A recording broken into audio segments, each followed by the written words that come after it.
हर हर महादेव। इस चैनल पे नए हो तो चैनल को सब्सक्राइब करना। जो भी भाई बहन इस चैनल को नए देख रहे होंगे वो हमारे चैनल को सब्सक्राइब करना। मैं अपने दरबार में आप सभी भाई बहनों का अर्जी लगाऊंगा। कोई भी बाधा, कोई भी परेशानी, कोई भी दिक्कत होता होगा, निश्चित रूप से आपके घर में शांति आएगा। तो आज का जो मैं विषय लेके आया हूँ कि देवता को भोग लगाते समय पहले अग्यारी पर किन देवता को सबसे पहले भोग लगाना चाहिए ताकि आपको वो भोग देवता स्वीकार करें। तो उन्हीं सब विषय पे आज हम आपके बीच में इस वीडियो को लेकर आए हैं। इस वीडियो को अंत तक देखना और हमारे चैनल को सब्सक्राइब करना और लाइक करना और बेल घंटी को पुश करना। तो इस चैनल पे आप बने रहें और पूर्ण रूप से आप जानकारी को समझें। और मुझे आशा नहीं, पूरा भरोसा है कि आप इस वीडियो को बड़ी श्रद्धापूर्वक देखेंगे और चिंतन मनन करेंगे।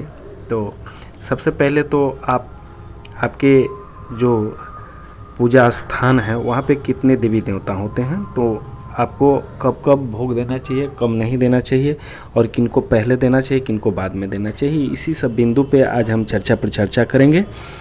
तो आप इस वीडियो में बने रहें।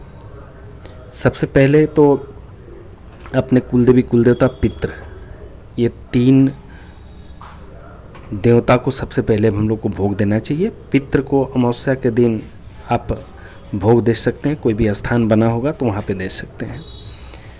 कुलदेवी, कुलदेवता को हम लोग कोई भी दिन एक चयनित कर सकते हैं। ऐसे हम लोग ज़्यादातर पूर्णिमा को दे सकते हैं, कहीं कहीं एकादशी पे भी दिया जाता है, लेकिन हम लोग पूर्णिमा पे हम लोग भोग देंगे। अब भोग कैसे देंगे उस बिंदु पे हम चर्चा पर चर्चा करेंगे ताकि सटीक हमारे देवी देवता को भोग स्वीकार हो।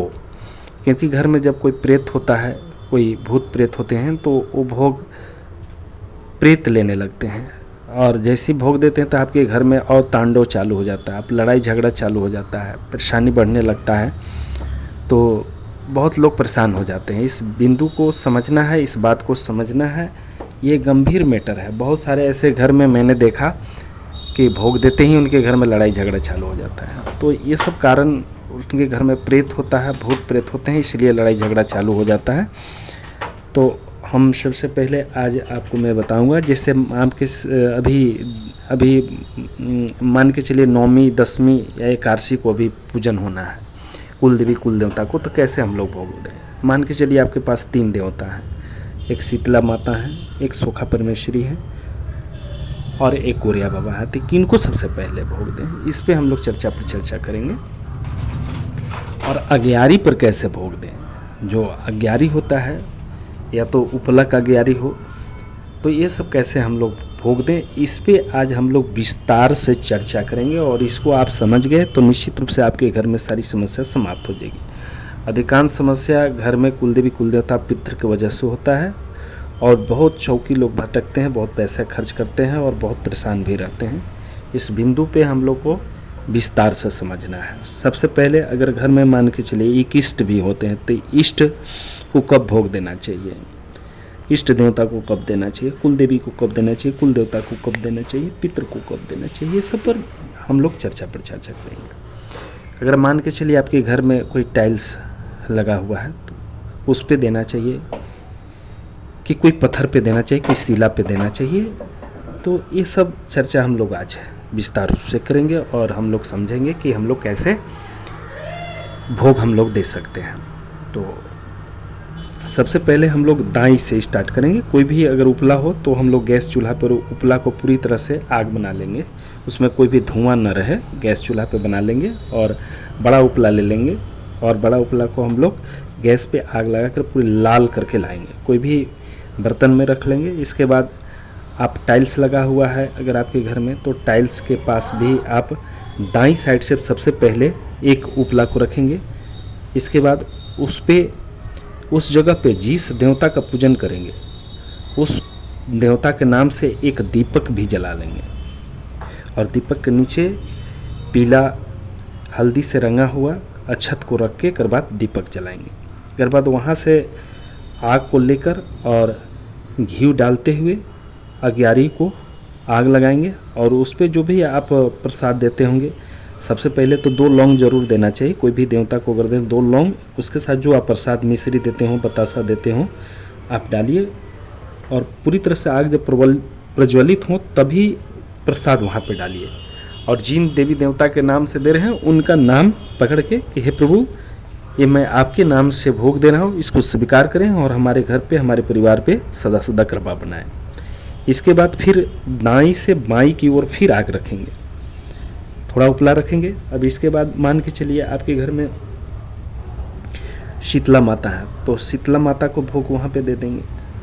शीतला माता को उसी तरह से थोड़ा घी उस पर चुआएंगे, आग को प्रज्वलित करेंगे, थोड़ा 2 लौंग, इसके बाद जो भी मिश्री, बतासा या पंचमेवा हो उसको हम लोग भोग दे देंगे। तीसरा में आपके गोरिया बाबा हैं, तो गोरिया बाबा के स्थान पर ही हम लोग उसी टाइप से जाके दे देंगे। इसके बाद इष्ट का आप लोग मंदिर में भी दे सकते हो। जैसे इष्ट आपके होते हैं, कोई भी भाई बहन जैसे शंकर भगवान को बहुत मानते हैं या तो हनुमान जी को बहुत मानते हैं, उनको इष्ट मान लेते हैं, तो आप उनके नाम से भी आप भोग दे सकते हैं। उसी तरह से भोग देना है। अब सबसे जो बड़ा काम है वो क्या करना, भोग देने के बाद थोड़ा सा पानी का छिड़काव 3 बार हम लोग को, जहाँ पे हम लोग अग्यारी पे भोग देते हैं, देना चाहिए। ऐसे भगवान तृप्त होते हैं और भगवान को भोग निश्चित रूप से उन तक पहुंचता है और आपके घर में शांति आता है, आपके घर में बरकत आना चालू हो जाता है। तो ये ज़रूर आप लोग करें और ऐसे करने से आपके घर में आप देखेंगे कि धीरे धीरे बदलाव आना चालू हो गया। क्योंकि हम लोग अभी तक जितने भी घर में परेशानी हम लोग देखे, उनके घर में परेशानी हो जो देवता को भूल जाते हैं या तो पितृ को भोग नहीं देते हैं। अभी तक हमने अनुभव किया और सारे लोग भी जो आध्यात्मिक व्यक्ति हैं, जो अच्छे सीधे भीजे आध्यात्मिक आदमी, उनको सब अनुभव होता है कि आखिर प्रॉब्लम घर में कहाँ से होता है। प्रॉब्लम घर में 2 ही जगह से होता है, एक तो पितृ से होता है, कुल देवी कुल देवता से। अगर कुल देवी कुल देवता रुष्ट होंगे तो आपके घर में बरकत नहीं होगा, रोजी रोजगार रुक जाएंगे, आपके बच्चे नहीं पढ़ेंगे और घर में लड़ाई झगड़ा होने लगता है। तो लड़ाई झगड़ा क्यों होने लगता है कि जब रुष्ट होते हैं तो देवी देवता आपके घर का पूरी तरह से पहरा करते हैं, और जब रुष्ट होते आते हैं तो पहरा करते ही नहीं है, तो उसमें भूत प्रेत आने का बहुत बड़ा चांस हो जाता है। और जब भूत प्रेत घर में घुसते हैं तो आपके घर में लड़ाई झगड़ा होना सुनिश्चित हो जाती है। तो इसलिए सभी भाई बहन सबसे पहले कुल देवी कुल देवता को मना के रखें, खुश करके रखें। इसके बाद सेकंड में पितृ को खुश करके रखें, ताकि पितृ भी आपके देवता ही हैं। और पितृ जब खुश होते हैं तो आपको बरकत काफ़ी देना चालू करते हैं, आपको मदद करना चालू करते हैं, आपको बहुत ऊंचाई की ओर ले जाते हैं। और पितृ जब नाराज़ होते हैं तो बड़ी नीचे की ओर गिरा देते हैं, पताल में ले चल जाते हैं। आप जितना भी बात सोचते हैं, जितना भी मेहनत करते हैं, वो सब पानी में चला जाता है, क्योंकि बरकत लगने ही नहीं देते हैं, बरकत होने ही नहीं देते हैं। इसलिए भाई बहनों, अगर मेरे वीडियो को सुन रहे हो तो इसको गौर से समझना और जो भी भोग देना होगा मेरे बताए अनुसार देना। निश्चित रूप से आपके घर में बरकत आएंगे, आपके घर में सुख शांति आएगी, आपके घर में 4 चांद आएंगे। पूरा खेल देवी देवता का है, कुल देवी कुल देवता और पितृ देवता का खेल होता है, जो घर में आपके परेशानी होते हैं। मैं बार बार वीडियो में मैं लोगों को मैं बताने का, प्रेरित करने का काम कर रहा हूँ कि आपका जब भी समस्या आएगा तो कुल देवी कुल देवता का रुष्ट रहें, पितृ रुष्ट रहें, तभी आपके घर में भूत प्रेत घुसते हैं, तभी आपके घर में रोजी रोजगार रुकता है, तभी आपके घर में लड़ाई झगड़ा होने लगता है। तो सबसे पहले उनको शुद्ध करना ज़रूरी है, उनको मनाना ज़रूरी है। इसके बाद अपने इष्ट को मनाएं और नियमित रूप से अपने पूजा स्थल पर पूजा पाठ करें, श्रद्धा भक्ति भाव से करें और नियम बनाकर पूजा करें। क्योंकि सुख में सुमिरन सब करे, दुख में करे न कोई। सुख में सुमिरन सब करे तो दुख काहे को होए। तो दुख में सब कोई सुमिरन करने लगते हैं, लेकिन सुख जैसी आता है तो सब भूल जाते हैं।